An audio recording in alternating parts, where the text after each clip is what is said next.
요셉의 삶을 오늘은 좀 정리해 보았습니다. 우리가 간단하게 생각할 수 있는 게 요셉이 17살 때 노예가 되기 전까지의 삶이 하나 있었죠. 케토네트 파스죠. 팔과 발목까지 내려오는 긴 옷, 우리 번역으로는 채색 옷으로 번역된 이 단어가 그의 삶을 상징하는 하나의 의미였고, 또 하나는 꿈, 자기는 서 있고 자기는 주인공이고 타인들은 다 가족과 형제들이 엑스트라고 외인이고 객과 같은 존재로 등장을 했다. 그리고 그것 때문에 형들의 미움을 받았고 교만한 요셉이 노예가 돼서 이제 팔려갔지만, 요셉이 어디에서 각성이 있었는지는 알 수가 없습니다. 그런데 요셉이 이스마엘 상인들에게 굉장히 좋은 평가를 받게 되고, 그런 평가로 인해서 가장 큰 권력자 중에 한 명인 보디발의 집에 추천해서 노예로 팔려갈 정도가 되었다는 것은 이스마엘 상인들에게 있을 때 요셉이 굉장히 각성된 다른 모습을 보였을 것이다. 이걸 우리가 짐작할 수가 있죠. 정확하게 어느 시점인지는 모르지만 저는 좀 더 극적인 어떤 느낌을 가미하기 위해서 요셉이 옷이 벗겨지고 구덩이에 던져졌을 때 그 구덩이에 자신의 이기적인 욕망의 꿈, 그런 반영들을 다 버리고 나왔다. 이제 이렇게 말씀을 드렸습니다. 39장 1, 2, 3, 4절에서 나오는 것처럼 보디발이 요셉을 보니 여호와께서 요셉의 범사에 함께 하셔서 형통하였더라. 하지만 보디발이 본 것은 하나님을 보거나 여호와를 본 것이 아니죠. 요셉을 본 것입니다. 요셉의 말, 요셉의 행동, 요셉이 아침에 일어나서 문안 인사를 주인한테 하는 것부터 다른 종들과 노예들에게 어떻게 하는지, 소를 몰고 양을 칠 때는 어떻게 하는지, 이런 것을 보았던 거예요. 그 요셉의 삶 속에서 보디발이 본 것은 여호와의 동행하심이고 하나님의 형통케 하심이다. 이렇게 지금 성경이 이야기를 하고 있거든요. 요셉의 말과 행동이 신실했고 뭔가 일을 할 때 정성을 다 기울였다. 이렇게 이제 볼 수가 있습니다. 그러면 요셉의 삶이 형통했기 때문에, 하나님이 동행해 하셨기 때문에 어려움 같은 게 없었냐? 난관과 고통이 없었냐? 그럴 리가 있습니까? 사람 삶에. 염소가 도망도 갔을 것이고요. 또 노예끼리 서로 기분이 나빠서 불협화음이 생기고 또 다툼도 있었을 것이고요. 어린 요셉이 신참 노예로 왔으니까 고참 노예들이나 히브리 노예가 아닌 이집트 노예나 다른 지역의 노예들이 또 요셉에게 텃세를 부렸을 수도 있습니다. 우리가 살아가면서 겪는 그런 유사한 모든 것들을 요셉이 겪었을 겁니다. 그런데 보디발이 요셉을 볼 때 하나님의 동행하심을 봤다는 거예요. 그 어려움과 난관들을, 노예 간의 갈등을, 또 다른 사람이 아파서 일을 못할 때에 그런 모든 순간순간에 요셉이 다른 사람들에게 어떻게 말하고 행동하는가, 그 어려움을 어떻게 극복해 나가는가, 요셉의 삶의 자세와 태도를 보았다, 이 말이죠. 우리의 신앙을 세상 사람들이 보고 있어요. 그래서 우리의 말과 행동을 통해서 너가 하나님의 사람인가, 하나님께서 너와 동행하는가, 아니면 너는 입으로만 하나님을 이야기하고 하나님과는 전혀 다른 삶을 사는지 세상 사람들은 보고 있어요. 그래서 우리의 말과 행동이 요셉의 말과 행동, 신실하고 진실함을 배울 필요가 있다, 이렇게 생각을 합니다. 그 다음에 이제 옥에서의 이야기죠. 간수장이 자기 상관의 아내를 폭행하려고 했던 요셉에게 모든 일을 맡겼다라는 것은 간수장이 자기 마음대로 한 게 아니고 보디발의 하명이 있었기 때문에 가능하다. 보디발은 요셉의 누명을 알고 있었다. 그렇지만 본인이 감옥에 넣지 않을 수 없는 상황이었다. 이렇게 이제 말씀을 드렸죠. 요셉은 상당히 영민한 사람으로 성경에 나오죠. 요셉은 간수장에 물었을 수도 있습니다. 간수장님, 저는 큰 죄를 짓고 들어온 죄인인데 그런 일을 저한테 시켜서 만약에 보디발 주인님이 아시게 되면 큰일 납니다. 그걸 생각을 하셔야 됩니다. 이렇게 이야기를 했을 거예요. 내가 너를 내 마음대로 그렇게 하겠냐? 주인님의 허락이 다 있었다. 그러니 열심히 해라. 주인님이 너 마음을, 너의 결과를 다 알고 계신다. 말씀은 못 하시지만 이렇게 이야기를 했을 겁니다. 이건 이제 우리 같은 범인들, 하수들이 하는 것이고, 말을 해야 알아듣고, 말을 해야 이해하고, 또 자칫하면 오해하고 그러는데, 여기에 나오는 보디발과 간수장과 요셉은 말하지 않고 서로 알았을 거라고 저는 생각을 하고 있어요. 그렇게 생각할 때 요셉이 정말 똑똑하고 멋진 사람인 겁니다. 늘 다른 사람의 마음을 살피고 그 사람의 의중을 정확히 파악해낸다. 그렇기 때문에 요셉이 지혜롭고 보디발의 입에서 너가 여호와의 사람이구나, 하나님께서 너와 함께 하시는구나 하는 감탄을 자아내게 할 수 있었다. 이제 이렇게 제가 생각을 하는 것이죠. 여기서 보디발이 또 두 사람의 환관들을 섬기라고 합니다. 요셉이 이 사람들에게 얼굴에 근심이 빛이 있는 것을 보고 묻죠. 왜 그렇게 근심이 빛이 있습니까? 이게 요셉의 언행과 삶의 모든 것이지 않냐라고 생각이 되는 거예요. 다른 사람의 얼굴을 살핀다는 것은 마음을 살핀다는 것이고, 그 마음을 살핀다는 것은 모든 사람들의 생각을 살핀다는 것이죠. 그리고 그 사람이 원하는 것, 기뻐하는 것, 즐거워하는 것, 그것에다가 자기의 말과 삶을 맞춘다는 겁니다. 이게 이제 놀라운 점이죠. 신약에 보면은 예수님께서 너희가 대접받고 싶은 대로 다른 사람을 대접하라. 이거 황금률이라고 하죠. 이게 제일 중요한 것이죠. 그러니까 우리는 늘 다른 사람이 내 마음을 좀 알아주고 내 생각을 좀 잘 파악을 해서 그것에 맞춰서 말도 하고 행동도 해줬으면 좋겠는데 세상 사람들이 다 내 마음을 잘 모르고 내 뜻을 알아주지를 않고 내 진심을 몰라주고 이러죠.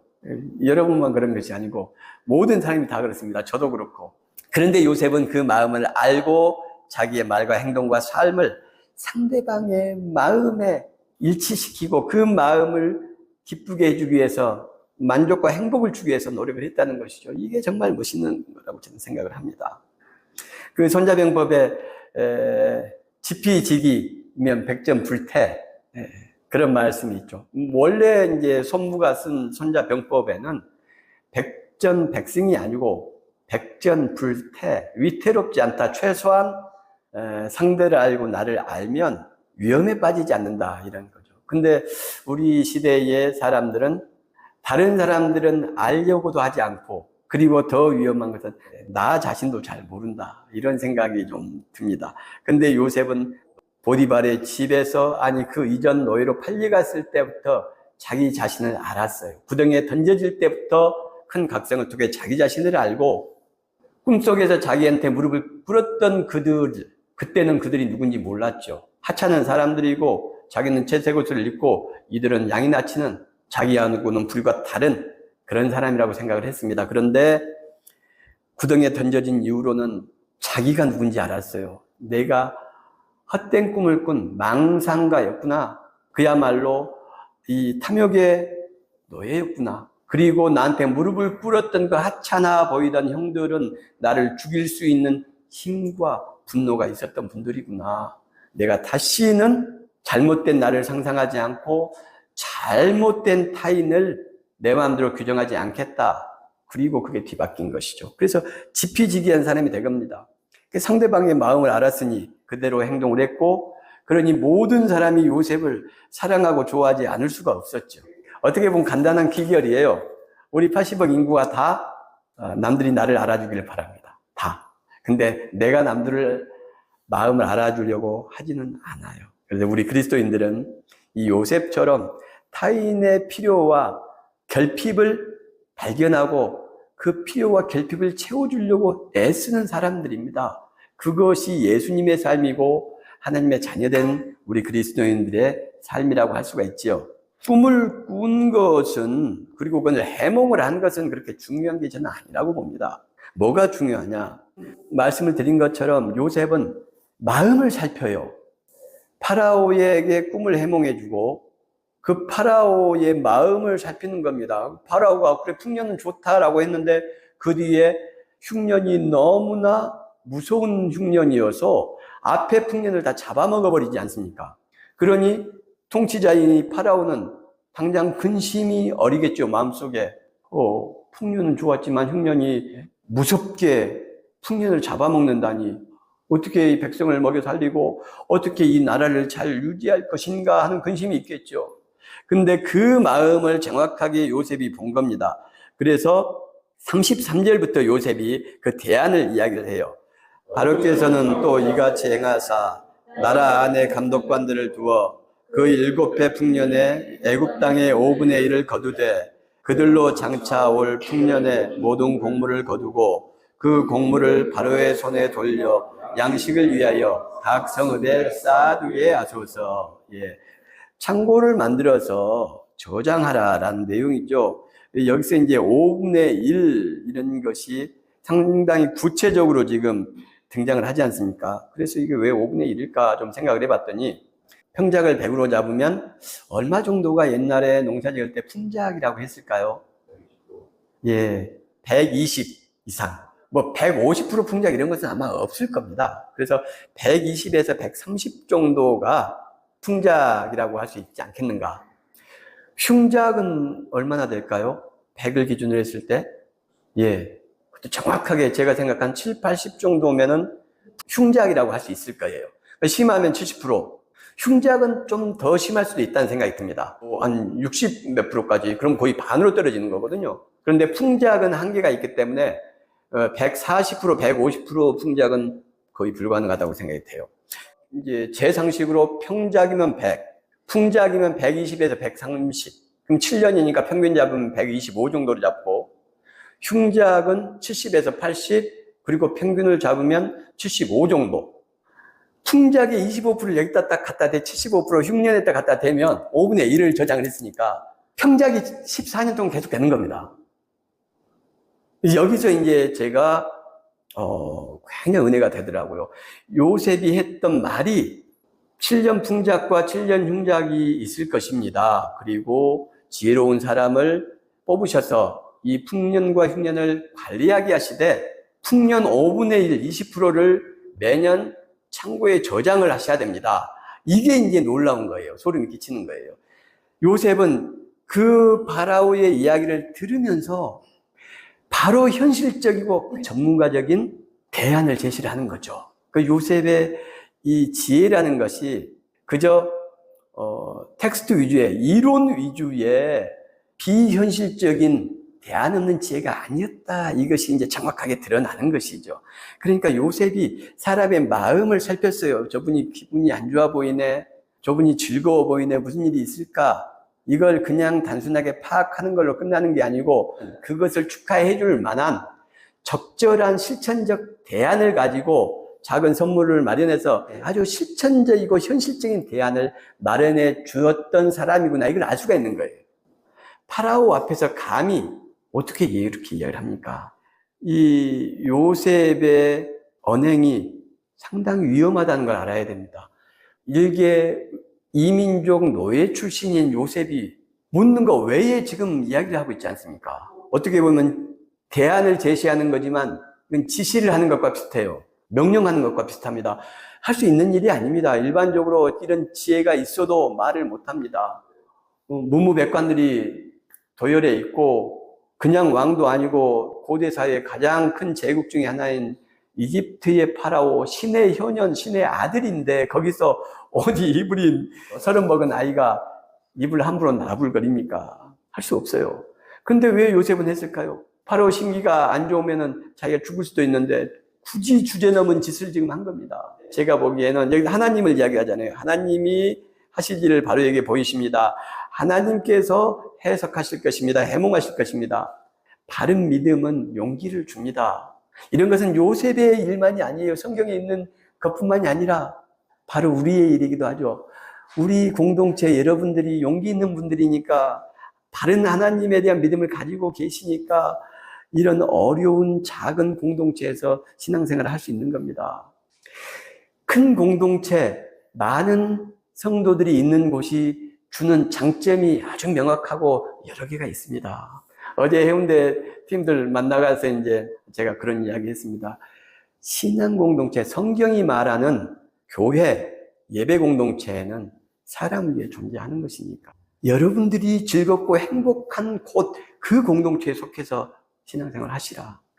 우리가 하나님의 이름으로, 신앙의 이름으로, 예수 그리스도의 이름으로, 진리의 이름으로, 영생의 이름으로 별별 아름다운 핑계를 다 대지만 우리가 신앙생활을 하는 것은 하나님 위해서 하는 거 아닙니다. 누구나 예외가 없어요. 차이가 있을 뿐이죠. 나를 위해서 신앙생활을 하는 겁니다. 나를 위해서. 그래서 성경적으로 크게 어긋나지 않으면 내 신앙의 색깔, 내 신앙의 결을 따라서 그것에 맞는 공동체에서 즐겁게 신앙생활 하는 게 좋아요.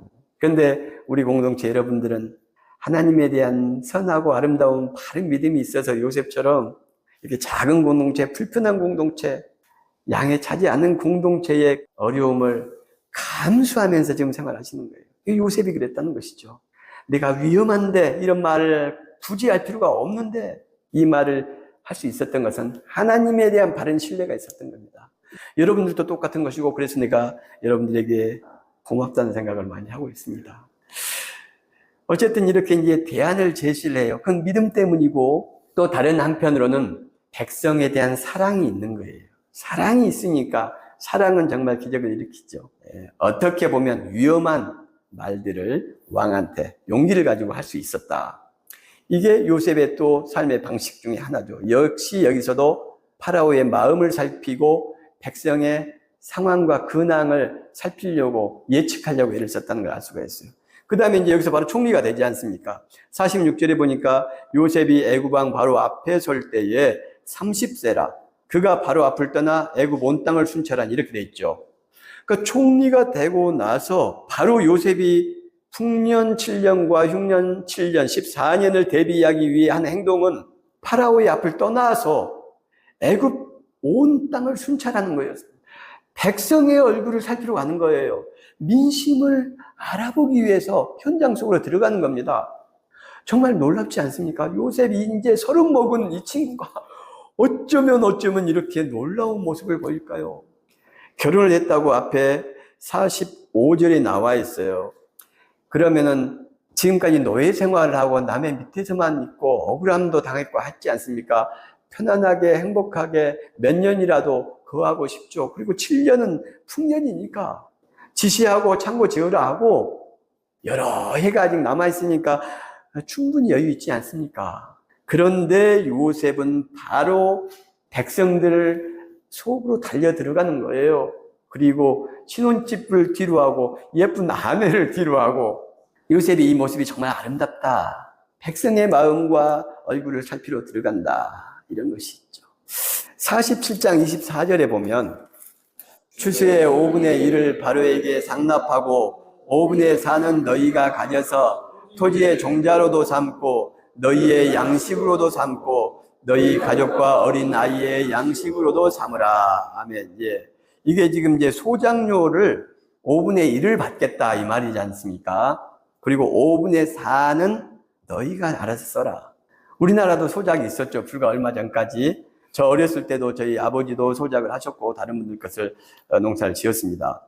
이 소작은 동서고금을 막론하고 다 있어요. 오래됐습니다. 우리나라도 조선시대 때부터 있었고 서양 같은 경우는 이제 봉건 영주들이 그 큰 땅을 가진 장원이라고 합니다. 그것을. 그래서 그 장원을 가지고 농노들이 있었죠. 그게 이제 봉건 사회의 핵심적인 내용이고, 농노들이 봉건 영주나 귀족들의 장원에서 농사를 짓는 것입니다.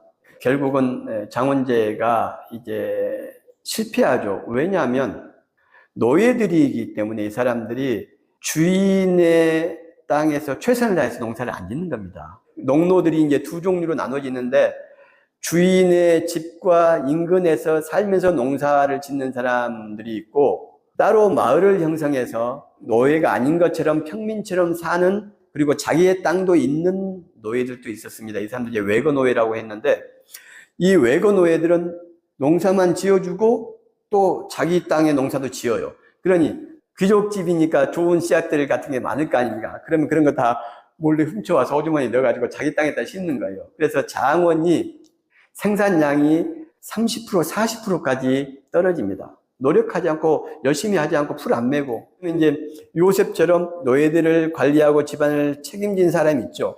근데 그 사람도 욕심이 있지 않습니까? 그 사람도 또 챙기는 거예요. 그래서 결국은 장원이 무너지고 그거보다 훨씬 효율적인 게 소작이다. 땅을 분배를 해주면 소득이 훨씬 많이 나오는 겁니다. 소득이. 그러니까 100이 나와야 될 때에서 30, 40밖에 안 나와요. 그런데 소작을 주면 반을 가져와도 50이 나오는 거예요. 100이 나와서 50을 걔가 가져가고 50은 귀족이 가져가고. 그러니 3, 40보다 훨씬 더 나오지 않습니까? 그래서 소작제로 이제 전환이 됩니다. 그럼 우리나라도 비슷해요. 그 병작 반수제라는 게 있었습니다. 뭐 조선시대라고 해봐야 엄청나게 오래된 건 아닙니다. 이게 병작 반수제, 말 그대로 50대 50인 겁니다. 그러면 불과 200여 년 전까지 우리나라의 소작료가 50%였어요. 그리고 이제 1900년대 들어서면서 일제 치하의 식민지가 되죠. 그때는 소작료가 더 많았습니다. 그래서 한 7알 내지 8알, 제가 자료를 찾아보니까 농사를 지었는데 쌀 10가마니가 나왔어요. 8가마니, 7가마니 내지 8가마니를 주인이 가져가 버립니다. 300평 농사 하나 지면은 집사님 쌀 얼마나 나옵니까? 200평이면 옛날 200평 한마디기 7, 8가마? 섬 7, 8이면은 그게 나락으로 말하는 겁니다. 이제 인터넷을 통해서 알아보니까 쌀 140kg 기준이더라고요. 140kg가 나오면 이게 평작인 겁니다. 그런데 140kg에 70%를 가져가 버리면 얼마입니까, 이거? 100kg를 가져가 버린 거예요. 98kg를 가져가고 40kg. 농사는 이 사람이 다 지었는데. 그럼 300평 한 마디기일 때 쌀 40kg 남는 겁니다. 그러면 5인 가족, 옛날에 5인 가족이 먹을 수 있습니까? 못 먹거든요. 어린 반푼어치도 없죠. 그러니 너는 몇 마디기를 지어야 겨우 다른 건 아무것도 않고 5식구 밥만 먹고 살 수가 있는 겁니다. 그러니 이때 삶이 얼마나 고달팠겠어요. 그런데 우리나라 조선시대 때는 병작 반수제, 병작제라고도 합니다. 이 반반, 그리고 일제 때는 7알 내지 8알, 7, 80%를 소작료로 걷어가 버리고, 그래서 여러 곳에서 소작쟁이가 일어났어요. 악덕지주에 대해서 싸움이 일어나는 거죠. 그게 전부 7, 80%더라고요. 그래서 성공한데 암태도 소작쟁이 같은 경우는 문제철이라는 사람이 거기 이제 반민족 친일파이면서 지주였는데 1927년 8월 달에 하고 1년 동안에 성공을 했어요, 여기는. 그때 농민들이 원했던 소작료 협상안으로 제시한 게 얼마일 것 같습니까? 실질적으로는 7, 80%를 걷는데 농민들이 제시한 소작료 이것만 받아라. 예, 40%예요, 40%. 80%에 딱 절만 40%. 농민들이 이렇게 순박한 겁니다. 이 야곱 요셉 시대는 3,800년 전입니다. 그런데 요셉의 정책 보세요. 20%의 소작료가. 이게 얼마나 놀라운 건지 상상할 수가 있습니다. 얼마나 백성 위주의 정책을 지금 요셉이 편 건지. 이게 어떻게 이런 정책을 폈겠습니까? 이미 풍년 7년이 지났습니다. 그러면 저장해 놓은 게 있죠. 모든 이집트 백성이 다 땅을 팔 필요는 없었어요. 대부분은 저장해 놓은 쌀이 있었기 때문에 그걸 빌려가고 이런 걸로 다 해결이 됩니다. 그리고 좀 시간이 지나면서 이제 5분의 1 땅을 드디어 팔 수밖에 없는 사람들이 생긴 거죠. 그때 소작을 주면서 5분의 1, 20%만 내라. 한마디기에서 140kg만 나오면 30kg만 내면 되는 겁니다. 110kg를 자기들이 가져가요. 근데 우리나라는 병작 반수제 130kg에서 60kg 주고 60kg 가져가 버리는 겁니다. 일제치하가 동양척식회사 이런 데도 전부 7, 80%. 제가 찾아보니까 일제시대는 거의 다 7, 80%예요. 그러니 지금 요셉이 얼마나 놀라운 백성들의 마음에 맞는 정책을 시행을 했는가를 우리가 알 수가 있어요.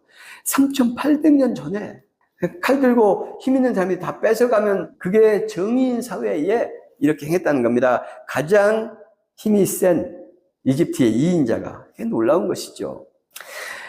자, 우리가 요셉의 삶에서 볼 수 있는 신앙인의 자세라는 건 뭘까요? 하나님의 자녀의 삶이라는 건 뭘까요? 그냥 이런 겁니다. 이런 거. 요셉은 노예일 때 보디발의 마음을 살폈고 다른 종들의 마음을 살폈어요. 그리고 그들의 마음을 즐겁고 만족을 시키기 위해서 열심히 노력을 했습니다. 옥에서는 간수의 마음을 살폈고 생각을 살폈어요. 다른 죄수들의 생각과 마음이 어떤지 또 늘 관심을 기울이고 그들의 근심과 걱정과 염려를 이해하려고 했었고 해결해 주려고 노력을 했어요. 감옥에 있으면서도 파라오 앞에서도 마찬가지였고 파라오의 마음과 백성의 마음을 살폈습니다. 멋지지 않습니까? 천국, 하늘의 다스림, 즉 하나님의 다스림이 있는 곳이 이런 곳입니다. 요셉처럼 다른 사람의 마음과 생각을 살피고 그들의 결핍과 필요를 채워주려고 애를 쓰는 사람들이 사는 곳, 그곳이 천국이고 그곳이 하나님의 나라고 하나님의 다스림이 있는 곳입니다.